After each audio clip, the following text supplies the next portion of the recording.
Before getting to some questions, I want to say a few words about attention and noticing this shift of attention. I'd say this is a really useful piece around this style of practice, is noticing when the attention shifts, because it's not necessary that the shift of attention we often think, oh, I'm moving away from the object. It's I need to come back to a particular experience. But in this practice, the shift of attention is something to just notice, that the attention has shifted to a new experience, and that we can be aware of the new experience. Often, I think, in the shift of attention, our attention will shift, and if we're not familiar with noticing that shift, that's probably one of the main reasons our mind wanders. The attention shifts. It's like the mind picks up on something it finds interesting, or just something it's drawn to without our consciously doing that. The attention will shift on its own as a result of conditions. And so if we don't notice that shift, what often happens is that the habit there with the shift of attention is that the mind picks up on what it's noticed and then often starts thinking about it. So if we're not noticing the shift of attention, that's often a place or a way that our minds start to wander. And so this is a useful thing to begin to be curious about, is noticing that shift of attention. So a little bit on the difference between mindfulness and attention, at least my understanding of the way I'm using these words. So attention, I think of as that function of mind that kind of orients or picks out something to be attuned to in experience. And mindfulness, as I said this morning, is kind of more this self-reflective capacity of awareness, that we can know that we know what's happening in the present moment. These two are different, and we can note it, we can recognize this or know this with a little thought experiment. If you, I'm sure we've all had the experience of walking down the street completely lost in thought, walking or driving completely lost in thought. And somehow we manage to take the right exit or stop at stoplights. And, we're not mindful.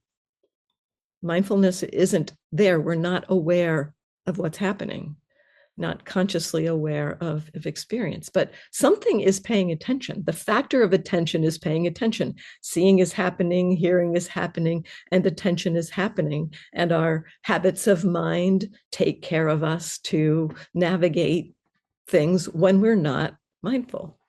So attention is functioning, can function, whether or not we are mindful. If we are mindful, we can choose to direct the attention. There can be a kind of a conscious recognition of, oh, I'd like to pay attention to this. I want to pay attention to the breath, for instance. And this kind of joining of mindfulness and attention is one of the ways many meditation practices work. We join these two up, and we intend, or we kind of bring that attention to some particular experience and receive that experience.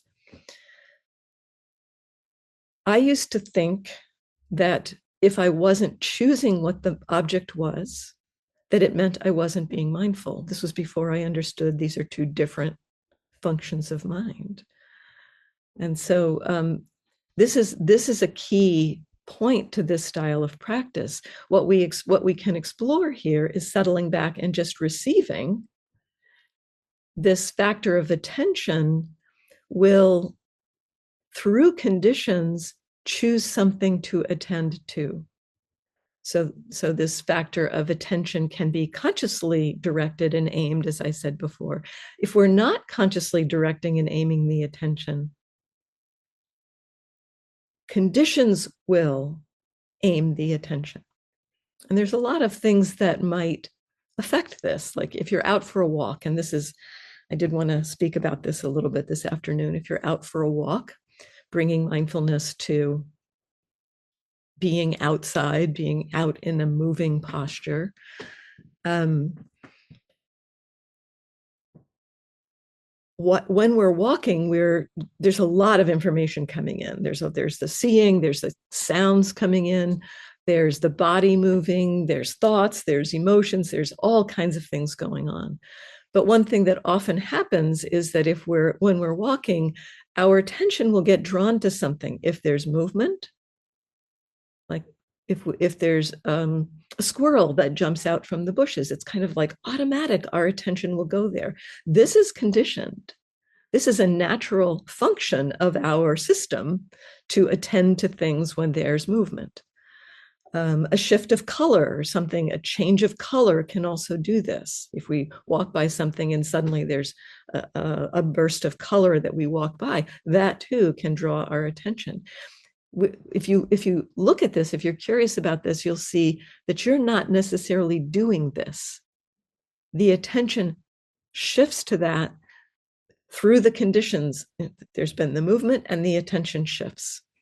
So there's this kind of curiosity. We can, in particular, I think, in the realm of the walking practice, be curious about noticing this shift of attention, because it will happen a lot. It happens a lot all day long, but it's kind of more easy in some ways to see in the walking, when we're walking. And again, the walking practice isn't about trying to stay with anything in particular. The same instructions apply. We relax and receive what's happening. Just notice what awareness is receiving. And what awareness is receiving will change in dependence on conditions.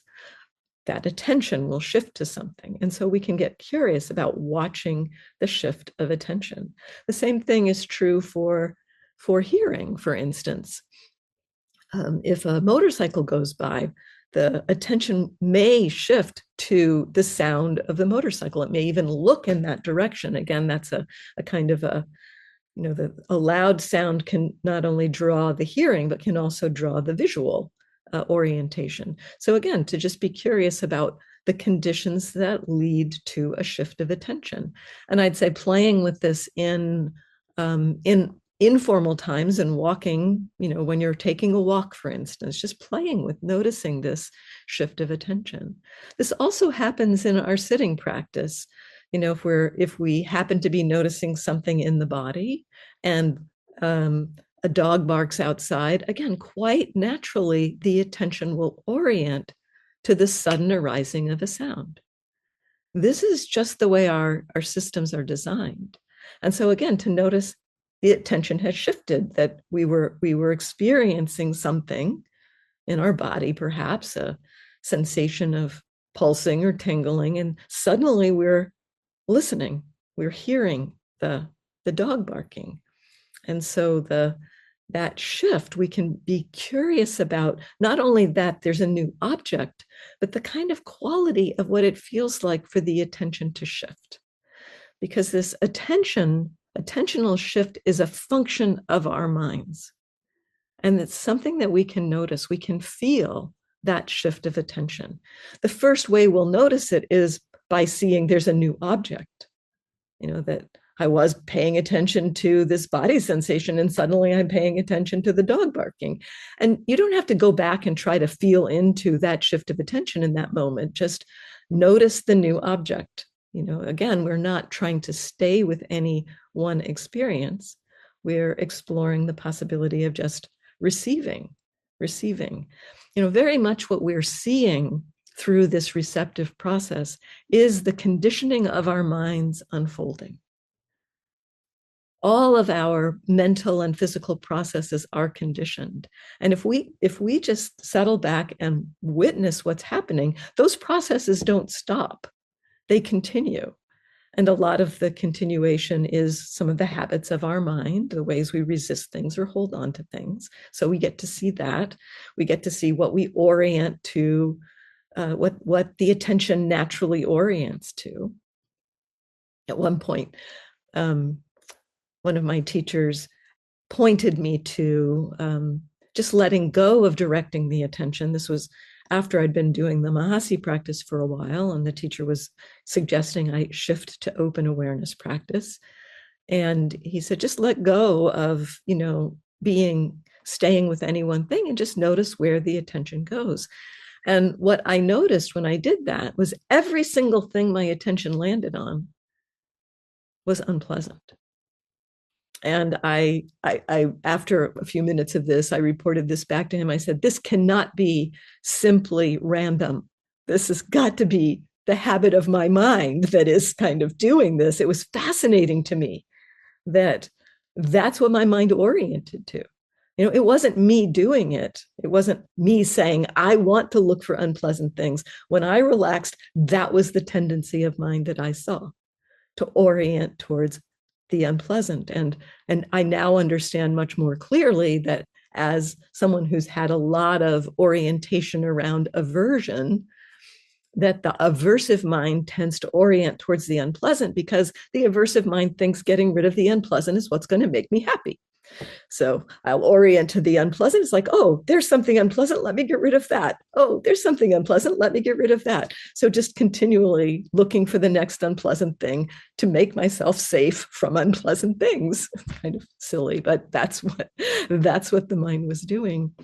So, what we can see with this receptive style of practice is the habits of our mind. We witness where the attention is drawn to. And sometimes it's more neutral that the attention is drawn, as in the case of a sound arising quickly. A quick arising of a sound will naturally draw the attention. Whatever we think about the sound, whether we like it or don't like it, whether it's something we appreciate or don't appreciate, a quick arising of a sound will likely draw our attention. And that's just the nature of how our minds and bodies are put together. So that's a kind of a more neutral shift of the attention. But again, as we start to get familiar with this, we can begin to see that experience of the attention shifting. Sometimes it feels like the attention is moving, like out in the world, like especially with sounds. It can sometimes feel like with the sound of a bird or something, like my mind will just go out and locate itself in roughly the vicinity of where the mind thinks the bird is, so it can feel like the mind is going out to those experiences. And sometimes it feels much more settled back. It feels more like things are coming in to awareness. There's not one right way for this to be experienced. It can be experienced in different ways. So just noticing how it is for you, if you happen to be noticing the shift of attention. Does it feel like the attention is moving? Does it feel like the objects are coming in to awareness? Or maybe it feels like the awareness and the objects are kind of arising simultaneously together. There's no movement at all. It's just kind of almost a mutation kind of feeling.